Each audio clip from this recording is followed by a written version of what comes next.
શ્રી વિશ્વનાથ સતવા બાબા trust સંચાલિત Shri Dineshbhai Shamjibhai Ravani science કોલેજના online video લેક્ચરમાં આપ સૌનું સ્વાગત છે. થિયરમ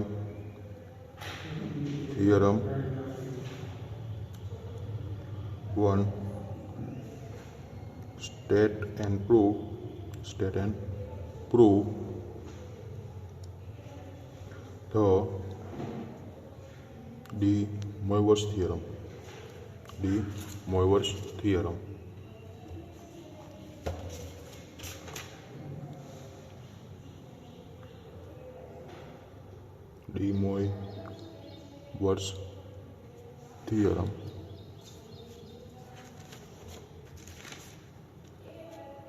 જેને આપણે ફોર રેશનલ નંબર તરીકે પણ ઓળખીએ, એટલે કે રેશનલ નંબરના થિયરમ તરીકે તેને ઓળખી શકાય. હવે સૌથી પહેલાં સ્ટેટમેન્ટ લખવાનું અને ત્યારબાદ એને આપણે સાબિતી આપવાની છે. તો સ્ટેટમેન્ટમાં આવશે ફોર. હવે આપણે રેશનલ નંબર કીધો છે. રેશનલ નંબરને આપણે ગાણિતિક ભાષામાં એને ક્યુ વડે દર્શાવવામાં આવે છે. ક્યુ વડે એટલે કે કોઈ પણ એવો નંબર લેવાનો કે જે કેમાંથી હોય, ક્યુમાં હોય. For n belongs to Q, the value of cos theta plus I sin theta all raised to n is cos n theta plus I sin n theta. હવે આપણે એનું પ્રૂફ લખવાનું છે. પ્રૂફને ટોટલ આપણે 4 ભાગમાં વિભાજિત કરવાનો છે, જેને નામ આપવાના છે પાર્ટ 1, 2, 3 and 4. બધામાં આપણે સાબિત જ કરવાનું છે કે રેશનલ નંબર જે છે n બિલોંગ્સ ટુ ક્યુ, બરોબર. અને અલગ અલગ રીતે n બરાબર 0 લેવાનું, n બરાબર 1 લઈ શકાય, n બરાબર k + 1 પણ લઈ શકાય. એટલે અલગ અલગ કિંમત લઈને આપણે આ સાબિત કરવાનું છે. cos theta plus I sin theta raise to n is, એટલે કે ઇઝ ઇક્વલ ટુ, ઇઝ નો લખો તો હાલે, is equal to cos n theta plus I sin n theta. બરોબર. આ આપણે સાબિતી આપવાની છે. 4 ભાગમાં સાબિતી આપવાની છે, અલગ અલગ પાર્ટમાં.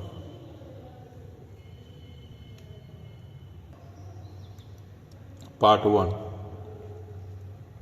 1માં જે આપણે સ્ટેટમેન્ટ લખેલું હતું કે ફોર n બિલોંગ્સ ટુ ક્યુ, બરોબર. એ જ આપણે પ્રૂફ કરવાનું છે. પાર્ટ 1માં એ જ પ્રૂફ કરવાનું અને પાર્ટ 2, 3 અને 4 બધામાં એ જ રીતે આપણે પ્રૂફ કરવાનું છે આપણું સ્ટેટમેન્ટ. તો સૌથી પહેલાં આપણને આપેલું હતું કે four n belongs to Q. We wish to prove statement P of n cos theta plus I sin n theta raised to n is equal to cos n theta plus I sin n theta. આ proof કરવાનું હતું. હવે આપણે કિંમત લેવાની છે. જ્યાં પણ આપણને n દેખાય ત્યાં આપણે કિંમત લેવાની છે 1. તો એ સાબિત કરવાનું છે કે take n is equal to 1. તો અહીંયા આપણે કિંમત મૂકવાની છે. જ્યાં n દેખાય ત્યાં 1 મૂકવાના છે. એટલે આવશે લેફ્ટ હેન્ડ સાઈડ, એટલે કે ડાબી બાજુ. Left hand side is equal to cos theta plus I sin theta.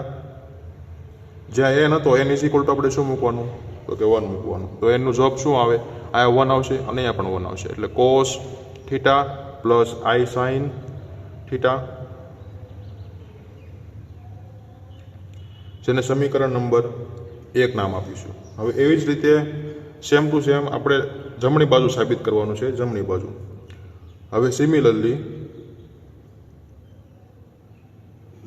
right hand side is equal to cos 1 theta plus I sin 1 theta. 1 theta શા માટે લેવાનું, કારણ કે n is equal to આપણે 1 લીધો હતો, એટલે n is equal to 1.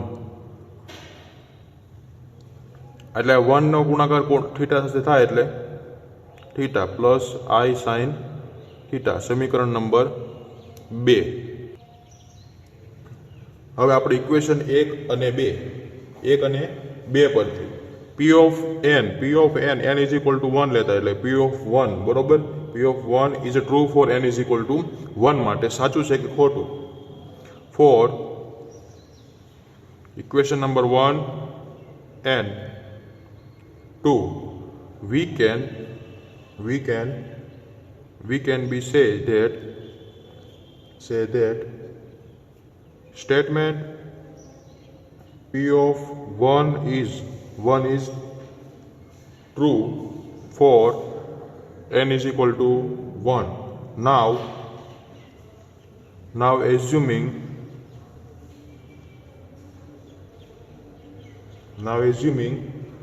that statement P of k is true for all k of less than equal to n belongs to natural number n. That means that P of k is equal to cos theta plus I sin theta all raised to n is equal to all raised to n અને n is equal to શું લેવાનું આપણે તો કે k એટલે કેટલા મૂકવાના ઘાત k આવશે બરાબર. n હોય ને k મૂકો એટલે કે cos k theta plus I sin k theta જેને આપણે સમીકરણ નંબર 2 કહીશું.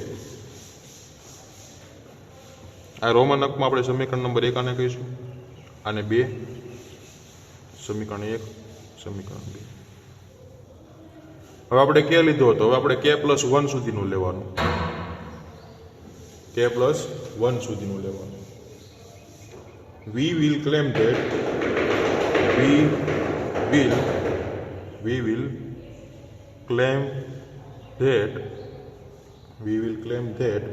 P of k+1 is true for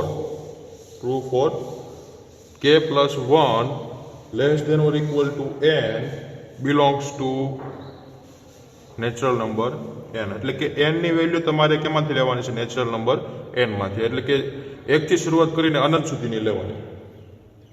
તો જેવી રીતે આપણે અહીંયા n is equal to k લખ્યા હતા એવી જ રીતે આપણે n is equal to k+1 એટલે કે that means P of k+1 is equal to cos theta plus I sin theta all raised to k+1 is equal to cos k+1 theta plus I sin k+1 theta. હવે આપણે left hand સાઈડમાં જે આપણે k+1 વાળું લીધું હતું આગળના પેજમાં એવી જ રીતે એનું એ સૂત્ર લેવાનું છે. cos theta plus I sin theta all raise to કેટલા હતા તો કે k+1.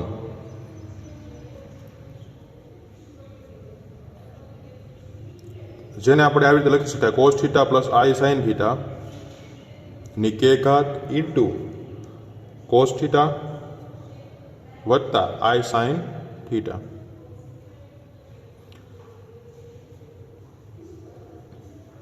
હવે આની કિંમત કેટલી આપણી પાસે હતી સમીકરણ 1 અને 2 માં જોતા? 1 અને 2 માં નહીં, સમીકરણ 2 માં. તો આની કિંમત હતી આપણી પાસે cos k theta plus I sin k theta. આની કિંમત as it is cos theta plus I sin theta. જેને આપણે ક્યાંથી આવતું કે સમીકરણ નંબર 2, તો ફ્રોમ 2. હવે આપણે ગુણાકાર કરવાનો જે રીતે આપણે અવયવ પાડતા હતા એટલે તો આવશે cos k theta into cos theta plus I cos k theta into sin theta plus I sin k theta into cos theta minus sin k theta into sin theta is equal to cos theta k theta plus theta થશે. જુઓ તો આ ટર્મમાં, અને cos K theta plus cos K theta into cos theta, અને બીજું જે આપણું સમીકરણ બનતું હતું એ આવડવા sign K theta into sine theta. એટલે આને આ રીતે દર્શાવેલું છે કે કોસ એ પ્લસ બી વાળું આપણે જે સમીકરણ સૂત્ર આવતા ત્રિકોણમિતિ વિધેયમાં એ જ સૂત્ર છે cos A cos B plus sine A into sine B. આ સૂત્રનો ઉપયોગ આપણે અહીંયા કરેલો છે. આ બંનેને મર્જ એટલે કે ભેગું કરી દીધું, એટલે આવી રીતના આપણને મળ્યું. એટલે cos K theta plus theta. એવી જ રીતે આપણે આઈને કોમન કાઢવી અને આનું સૂત્ર બની જશે આનું, એટલે કે cos K theta into sine theta plus sine K theta into cos theta. એનું સૂત્ર બનશે sine K theta plus theta is equal to cos K theta plus theta, જે આપણે આગળનું સૂત્ર હતું બરોબર, એમાંથી થીટા કોમન કાઢી લેવાનો હતો, થીટા કોમન કાઢવાનો હતો. એટલે કોસ કે પ્લસ 1 થીટા કોમન કાઢી લીધો પ્લસ આઈ સાઇન કે પ્લસ 1 અહીં થીટા કોમન કાઢી લીધો. જે આ જે સૂત્ર આપણને મળ્યું એ રાઈટ હેન્ડ સાઈડ એટલે કે જમણી બાજુ બરાબર ડાબી બાજુ સાબિત થઈ. કોના માટે? તો કે કે પ્લસ 1 માટે. કે માટે તો સાબિત થતી હતી, કે પ્લસ 1 માટે સાબિત કરવા માટે આપણે આટલી પ્રોસેસ કરવી પડી. હવે આની પછી પાર્ટ 2 આવે છે. આનો આ ભાગ આ જ સ્ટેટમેન્ટમાં એટલે કે આ જ પ્રૂફમાં કુલ 4 ભાગ છે, જેમાં પાર્ટ બીજો, ત્રીજો અને ચોથો આપણે પછીના લેક્ચરમાં જોઈશું. હવે નીચે આપણે થોડુંક એવું વર્ડિંગમાં લખવાનું છે સ્ટેટમેન્ટમાં. સ્ટેટમેન્ટ પી ઓફ કે plus 1 is true if P of K is true, so from result 1, 2 and 3 આપણું આ જે છે સમીકરણ, આ સમીકરણ નંબર 3 એટલે કે સમીકરણ 1, 2 અને 3, and by mathematical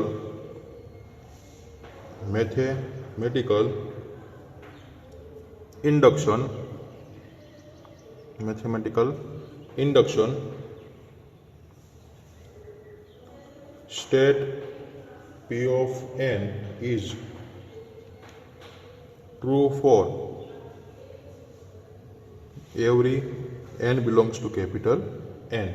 That means કહેવાનો મતલબ એ છે કે P of n is equal to cos theta plus I sin theta all raised to n is equal to cos n theta plus I sin n theta.